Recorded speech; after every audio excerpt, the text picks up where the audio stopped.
ka gedisan mawduucyadii hore aan soo gudbi jiray. Mawduucan wuxuu ku saabsan yahay gabdhaha yaryar ee odayaasha lagu qasbayo. Dabcan gabadhu odayga haday iyadu markaa ku qanacsan tahay way guursan kartaa ama waa la siin karaa, laakiin mawduucan jilin yaran u sameynay waa qisooyin dhacay oo inta badan soo ahaa jiray walow ay hadda yaraadeen. qaarkoodna ay anaga dadkeena ama familkiina ay ka dhacday bariyo hore ayaan markaa jilin yar ku sameynay. marka wuxuu ku saabsan yahay mawduucan gabdhaha la qasbayo ee odayaasha da'da ama shiibka ah maxay tahay lagu qasbayo la siinayo. arrinkana Soomaalida oo dhan waa ka wada jira goboladooda, balse gobolkan anigu hadda aan galgaduud joogo waxaan moodaa anigu kale gobolkan baan ku soo barbaaray inay aad arrintaas ugu badan tahay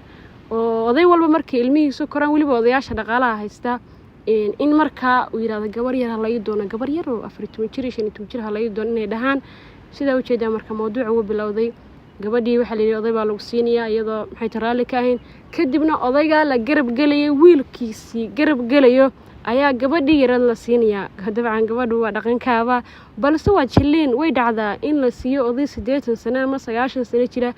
gabar markaa yar. wax way adduunka hadda ugu horeyso haba la siiyo gabadhaas aynan marnaba ku qanacsaneen ee loo qasbo loo uleeyo. marka saan sheegay mawduucan wuxuu ku saabsan yahay qiso ama qisooyin hore u soo jiri jiray in gabdhii hore odayaasha la sii jiray laguna garaac jiray lagu qasbi jiray. hadda sida muuqaalkan ka muuqda ninka odayga ee jaraynaya ee meesha ka muuqda ayaa gabadhii yar la siiyay. gabadhii aqalka iskaga jirtaa wax way halkaas ka baroranaysaa. odaygii durba markii gabadhii la siiyay anagu mawduuca riwaayad ugu maana talagelin aan dheereyno yani wax yar oo qiso yaraan yani inaan muuqaalka wax yar intuso ayaan doonayay. waa gabadhii ooynaysa oo wax way ninkii diidan ayaa odayga jarcinaya la siinaya. run ahaantii hadda way jirtaa inkastoo sidoo hore gabdhaha loo geli jiray aan loo gelin, laakiin wali way jirtaa in gabdho yaryar wali la qasbo. arrintaasna arrin wanaagsan maahan, waa wax gabdho badan horta waxaan ka raali gelinayaa muuqaalkan hadduu gaaro waan hubaa gabdhaha arrimahan oo kale ay soo martay inay daawo doonaan inay waxba saameynin ku yeelan. waayo runtii waa xanuun. gabdho badan qaarkood anigu garanay in sidaan oo kale waqtigooda miyiga ay joogeen markaa odayna ku qanacsaneen looga geel qaatay. gabadhii waa taa ninkii baa lagu soo daray, odaygii baa lagu soo daray. odaygu markaan leeyahay aniga odayaasha ama aabayaasha Soomaaliyeed uma gafayo, laakiin qof walba dada yani waa aabahii waayeelka ahaa. marka arrintan waxay tahay aabayaasha Soomaaliyeed baan ugu talagalay mawduucan. waan ogahay aabba walba gabadhiisa mustaqbal wanaagsan buu la rabaa. waxaa jira dhowr oday aan arkay oo sidaan oo kale markaa gabdhahooda siiyay odayaal waqtiyo hore siiyay. ayaan weydiiyay ku iri maxaa sababay inaad sidaas sameysaan. waxay dhammaantood ii wada sheegeen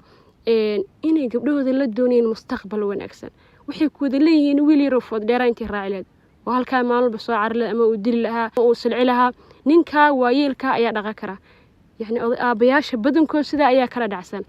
waa sax haddaad gabadhaada mustaqbal wanaagsan la rabto Soomaalidu waxay ku mahmahdaa nin gabar nin dhali kara dhaqan kara haddii marka adigu alla jeclaato ku qanci.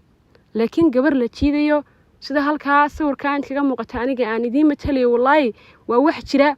haddana way dhacdaa horena way usoo dhici jirtay inkastoo hadda ay yar tahay waayii hore aad u badnaa jirtay. maxay tahay farxadeeda kama aadan talin inta badanna sida anigu aan arkay waqtigan la joogo waqtiyadii horena inta badan soo dhici jirtay. waliba waaga hore ayay rooneedeen. hadda oday walba markaa gabar walba la siiya waliba ayagoo qarash badan odayaasha laga qaato haddana reerka uma dhaqmo. waa wax jira. marka odayaashana waxaan leeyahay haddaad guursanaysaan dee guur waxaad guursataan gabar ku qanacsan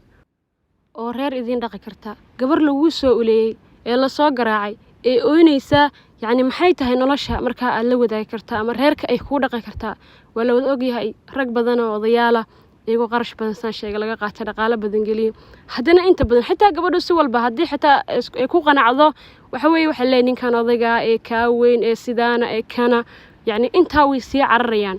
muuqaalka sidan kaga muuqata waxa way cararaan gabdhaha markii odaygii loo gurigeeyo ee odaygii markaa gurigii qasab lagu geeyay haddana way cararayaan. sidaas ayay ku cararayaan. kadib waa la soo garaacayaa waa la celinayaa. casriga inta badan gabdhaha waxaad moodaa sidii hore inaan loo qasbi jirin. inta badan gabdhihii ay ilbixeen oo meelo ay ku baxsadaan sida inay magaalo aadaan, laakiin gabdhihii hore ceeb bay ahaa jirtay gurigooda kama bixi jirin. oday walba la siiya iyo si walba ninka ku diidayso gurigeeda unbay ku soo carari jirtay. marka waa aniga cararay oo odaygii markii guriga la geeyay waaniga soo cararay muuqaalkan runtii shaatiro iyo riwaayad ugu matalagelin waayo cod baan u sameyn lahaa wax weeye inagoo hadlayna codka ayaan furi lahaa laakiin run ahaantii dhibaatada gabdhaha haysata iyo xanuunka ayaan waxaan ugu talagalay inaan wacyigelin ku sameeyo aabayaasha Soomaaliyeed waan ogahay aabo walba sida sheegay wuxuu leeyahay gabadheeda mustaqbal baan u sameynaya yani waxay ku leeyihiin anagu waqtigan yareen waxa weeye dumarka maana dhaqa jiray ama dumar baan xumeey jiray markay adigu waxyaabo badan bay isku geegeynayaan marka waxay ku leeyihiin gabadha ninka weyn ayaa dhaqi kara si kasta ha ahaato aabayaasha waxaan leeyahay inta ay daawanaysaa kulli inta miyiga joogta laga yaabo inay say daawaneen laakiin qaar baa magaalada sameeyay arrinka gabadhaada wax kasta la jeceshahay san sheegay aabo walba gabadhiisa uu jecel yahay waxa ku qanci يعني ku qanci waxa laga yaabaa marka qaar aabayaasha qaar markay arkaan rag aysan doonin oo gabadhooda la socota inay nin kale madaxa u galiyaan si walba oo tahay marka waxa wanaagsan maadaama guri la dhisayo guriguna uu yahay farxad labada qof inay isku qanacsan yihiin oo farxad la wada qaato nolol qurux badan la wada qaato hooyadaas ay soo saarto ubad tayo leh waa in marka aad ku qanacsan gabdhaha oo haddaad ku aragtaan rag kale marka aad doonin aad ka wacyigelisaan aabaka kuma wanaagsana مثلا كدأوين هذا أصله شيء نترى ninkaas ayaa jira hadii xitaa laga soo doonto ku tiraado aadar gabadhii isbarta gabadha kugu soo qanacdo gabadha adigu bal maxay tahay maanta horumar baa la gaaro telefoonada ay waxa ayaa kulay lagu wada hadlaa marka in marka dadkii kor la iska baro oo waxa weeye la isku qanciyo loo kala warqaado taa ayaa aad u wanaagsan lahayd oo waxa weeye anigu ma dhahayo gabadha ninka da'wayaan la siin ma dhahayo laakiin muhiimadu waa qanaacada waa in gabadhu ay qanacsan tahay kuna faraxsan tahay guurkeeda sida u jeedaan gabadhii way soo carartay haddana waa la celiyay haddana way soo carartay odagii waa ka halka fadhiya ugu dambeyn maxaa la sameeyaa bal oo fiirsada anigu ma sameynayo filin ama maxay tahay wax aan jirin ama aan alifay laakiin wallahi waa qiso dhacday in gabdhihii hore qaar kamida marka ay ragga ka soo cararaan diidaan in loo xirxiri jiray ee xarkaynta la qaato geed lagu xiri jiray familkeena ayay ka dhaxdhacday waxay tahay marka maanta kulay gabar la xirxiray waqtiga casriga anigu ma arkin laga yaabo inay jirto laakiin waayii hore ayay soo jiri jirtay aabayaasheena ilaahay dambigooda ha dhaafo gabadhii waa ka ninka odaga laclaca ayaa xarag loogu xiray geed baa lagu xiray markan way soo carartay dhowr mar odagiina waa ka hoggaansaday sidii awr ka soo lumay oo reerka ka kaxaysanayo ama uu hala ka kaxaysanayo ayuu hogaamiyay waxaan leeyahay marka odayaasha guurdoonka ah ee gabdhaha yaryar maxay tahay doonanaya inta badan waliba gobolkan anigu aan joogay galgaduud ee waliba ka faanay xitaa qaar kood ku dhayaan gabar garooba maxaa garoob ii geynaya gabar yaro 15 ama 14 sano jirta waxaan leeyahay odayaashaas sidaan wada ognahay boqolkiiba 80 dhaqaalahooda ayaa xitaa kuwa badan waxa weeye xitaa kuluma waxa ay gabdhaha uma sii dhaqmaan waxaan leeyahay odayaashaas mid in ku faraxsan ayaad heleysaan gabdhaha yaryar ee ooynaya ee ladin soo hooynayo ee sii cararaya ee soo cararaya ee ugu dambeyn in ka tagaya ilaa inta ugu badan way tagaan gabar casrigan joogta waliba gabdhii hore ayaa roona waalidkood maqli jiray gabar casrigan joogta idiima dhaqmayso inta badan sidoo kale haddii aan su'aal idin weydiiyo odayaasha Soomaaliyeed ama aabayaasha Soomaaliyeed dhakhtarka idin qoray gabar yar ee 20 sano ka hooseysa muxuu yahay yani dhakhtarka idin qoray inaad guursataan ma xuma oo reer kale aad samaysataan aabayaasha waliba aabayaasha dhaqaalaha la ayaa u badan aabayaasha ama maxay tahay odayaasha gabdhaha yar guursanaya maadaama aad dhaqaala gabar yar aad ku guursanayso gabar yar waliba la kula gorgortamayo waayo markaad aaba u tagtaa ninka odaga aad tahay waa lagu gorgortamayaa dhaqaalahaas waxaad ku heli kartaan dabcan kuwa in ku qanacsan waa buux marka waxaan dhihi lahaa raadiya gabar yar iyo intaga dhigin oo kaliya oo gabdhaha yar qalbigooda yaan la dhaawicin oo wax weey adinkuna dhaqaalihiina ha ku ciyaarinina mar walba qof in ku qanacsan gabar in ku qanacsan mid yarsan idin sheega ma garanayo dhakhtarka idin qoray deemid xoogaa iska daaweyn bad heli kartaan maxay tahay ilmo idin dhalaysa laakiin iyaduna in ku qanacsan gabdhaha yaryarka waxaan dhihi lahaa laga wareegsado sidoo kale aabayaasha Soomaaliyeed anigoo hadlaya gabdhaha Soomaaliyeed waxaan leenahay waan ogahay aaba walba inuu